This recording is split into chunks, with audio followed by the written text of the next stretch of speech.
Right, even before we come back on air, the conversation had already begun here in our studios, right here at the headquarters of KTN, the Standard Group, along Mombasa Road. And I'm with the brilliant minds tonight, as I told you earlier on.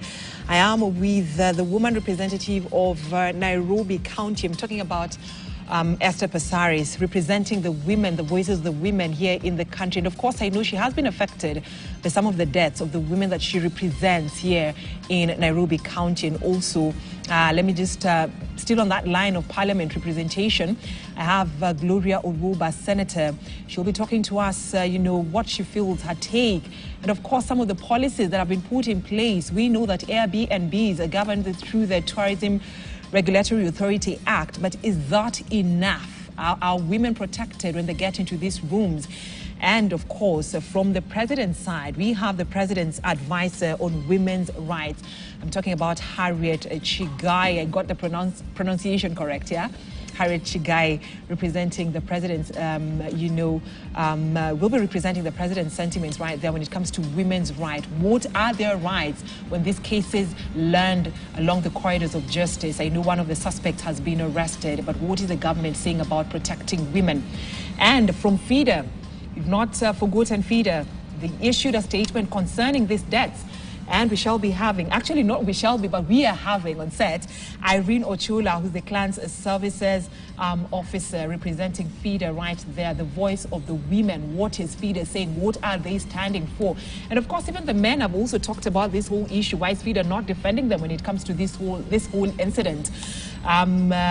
I know, Esther Passaris just look at me like, what do you mean? But the men have also been talking on the social media platforms concerning these deaths that have happened. And of course, Pauline Mwaniki, an advocate, joining us virtually in this conversation. Ladies, thank you for joining us tonight. It is a women's panel. We want us to talk about women issues. This incident that has happened last week, this week, and today another woman was actually killed. And police are trying to put the pieces together.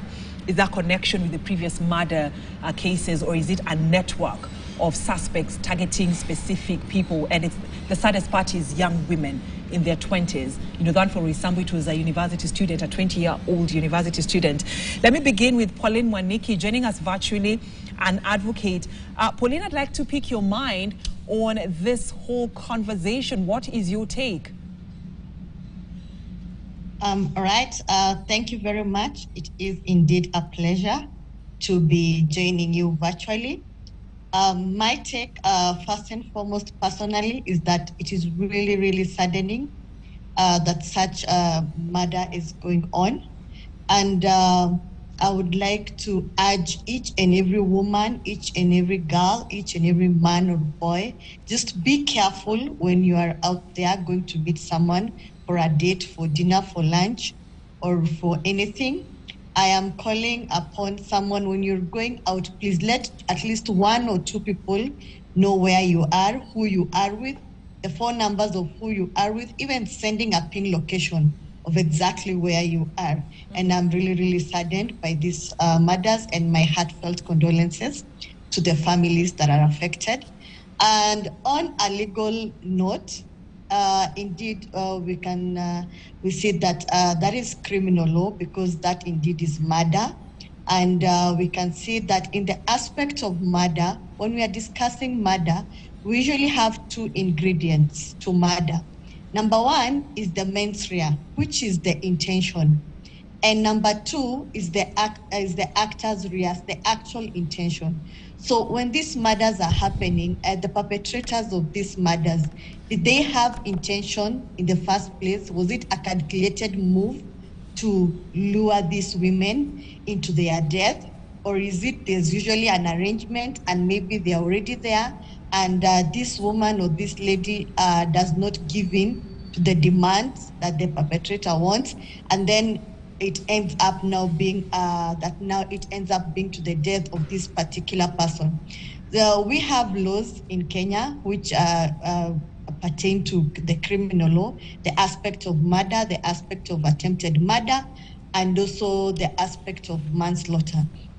Again, we also need to check into the regulations of the various not just Airbnbs, but also hotels and everything. When people are checking in, what information is collected? Is it that you check in, you as the person who has paid for that particular Airbnb or room? Is it that only your data is collected, or you are also required to disclose who it is you're getting into that particular Airbnb or room with, and the details of this person, like photocopy of ID, details, phone numbers, details of even the next of kin? Or are people also booking in disguise or in other identities that are not real? So those are things that we really need to look into, and we also need to face the reality of what is happening. And I agree that it's not just women who are being victims,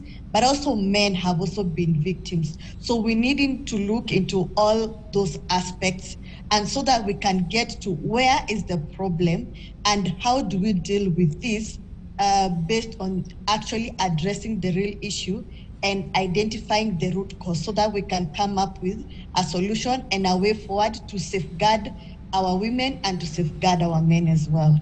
Thank you. All right. Pauline Mwaniki, allow me to say asante sana. I know you've spared your time today. You're supposed to be with your loved ones and your friends celebrating your birthday. Allow me to say happy birthday and enjoy your evening. Enjoy your evening. My birthday. Thank you. Yes. All right. Enjoy your evening. Good night, and thank you for talking to us on that part of the legal aspect of this.